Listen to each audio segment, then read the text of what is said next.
कैलाश पर्वत हिंदू, बौद्ध और जैन इन तीनों धर्मों के लोगों के लिए काफी पवित्र स्थान है।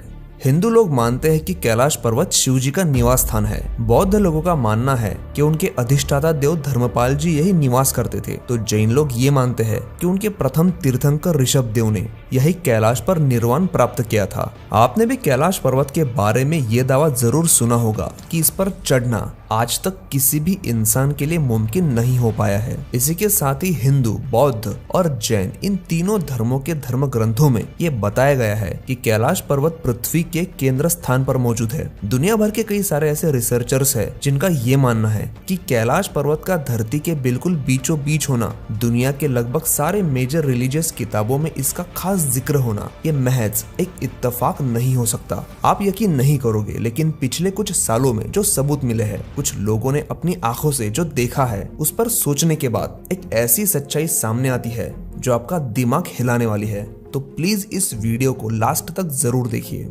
हिंदू और बौद्ध धर्म ग्रंथों में शंबाला नाम की एक सीक्रेट जगह के बारे में बताया गया है। वही जगह जिसका रेफरेंस डॉक्टर स्ट्रेंज इस मूवी में दिया गया था। शंबाला एक ऐसी सीक्रेट जगह को कहा गया है जो कैलाश पर्वत के पास मौजूद है, लेकिन इस जगह तक पहुंचना आसान नहीं है। कहते हैं कि इस जगह पर पहुंचना हर किसी के बस की बात नहीं है, लेकिन जो यहाँ पहुंचता है वो अमर हो जाता है और कई शक्तियों का मालिक भी। अगर अभी भी आप इस जगह को काल्पनिक मानते हो तो जरा रुक जाओ।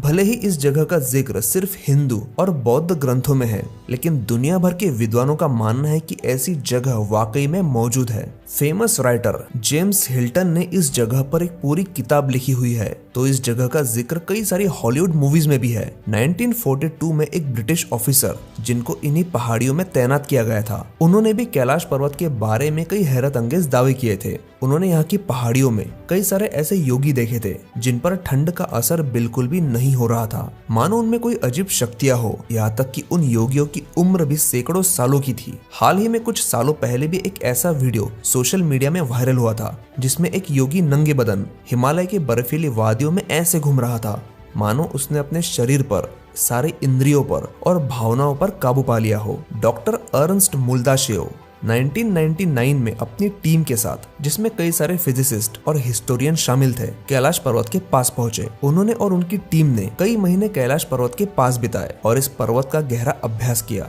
अपने इस रिसर्च में उनकी टीम ने यह दावा किया था कि कैलाश पर्वत कोई नेचुरल ऑब्जेक्ट नहीं है, बल्कि एक मैनमेड पिरामिड है। कैलाश पर्वत की इस फोटोग्राफ को देखिए।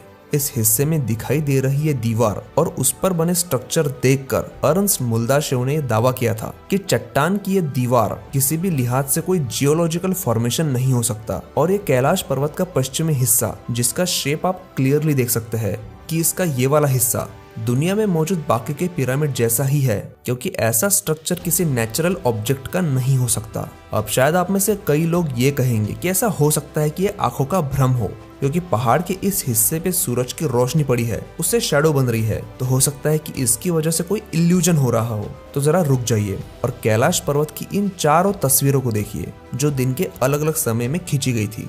इन तस्वीरों की क्वालिटी जरा खराब है, लेकिन हम अच्छे से अंदाजा लगा सकते हैं और देख सकते हैं कि चारों दीवारों पर एक ही जैसी आकृतियां मौजूद है जो हजारों साल पहले बनाई होगी, और अभी उनके कुछ बिखरे अवशेष यहाँ पर दिखाई देते हैं। और चारों तरफ की दीवारों पर ये दिखाई देना केवल एक इत्तेफाक नहीं हो सकता, लेकिन इतनी विशाल मूर्तियां इतने बड़े पहाड़ पर कोई कैसे निकाल सकता है? अगर ये सवाल आपके भी मन में आया होगा तो शायद आपको कैलाश मंदिर के बारे में पता नहीं होगा, जो दुनिया का सबसे रहस्यमय मंदिर है, क्योंकि एक पूरे चट्टान को ऊपर से नीचे तक खोदकर इस मंदिर को कैसे बनाया गया था, ये आज तक एक बहुत बड़ी मिस्ट्री है। सैकड़ों लोग अगर दिन रात भी खुदाई करके इस मंदिर को बनाने के काम में लग जाए तो भी ऐसे मंदिर को बनाने के लिए 100 साल से ज्यादा का समय लग जाएगा। और ये मत भूलिए कि ये उस समय बनाया गया था जब कोई एडवांस टूल मौजूद नहीं थे। और एक बात ये भी जान लीजिए कि ऐसा टेम्पल आज की एडवांस्ड मशीन का इस्तेमाल करके भी बनाना इम्पॉसिबल है। और आप ही सोचो कि अगर एलोरा का यह कैलाश मंदिर यहाँ पर सही सलामत मौजूद नहीं होता तो क्या हम ऐसे किसी मंदिर के होने की कल्पना कर सकते थे जो एक बहुत विशाल चट्टान में ऊपर से नीचे की ओर तराशा हुआ हो? बिल्कुल नहीं, क्योंकि हम तो उन्हीं चीजों पर विश्वास करते हैं जो हमें आंखों से दिखाई देती है और जो हम इंसान आज के समय में बना सकते हैं।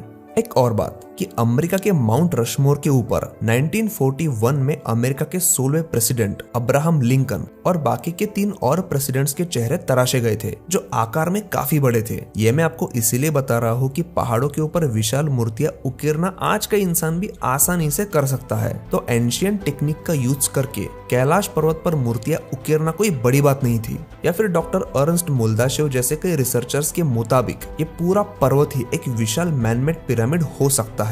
और यूं ही नहीं, दुनिया के 3 सबसे बड़े धर्मों की प्राचीन किताबों में इस पर्वत का जिक्र है और इसे धरती का सेंटर बताया गया है। और हर साल हजारों लोग इस पर्वत की परिक्रमा और दर्शन करने के लिए आते हैं। अगर सच में ये पर्वत नेचुरल नहीं है और अगर ये पिरामिड है तो ये दुनिया का सबसे बड़ा पिरामिड हो सकता है, और वो भी ऐसा पिरामिड जो ना नैसर्गिक है और ना ही हम जैसे मामूली इंसानों ने बनाया है। तो इस सवाल का जवाब मैं आपसे सुनना चाहता हूँ कि इतने विशाल पिरामिड को आकार किसने दिया होगा। कमेंट सेक्शन में जरूर बताइए, मुझे आपके जवाब का इंतजार रहेगा। वीडियो पसंद आया हो तो इसे लाइक जरूर करिए। मैं मिलता हूँ आपसे अगले एपिसोड में।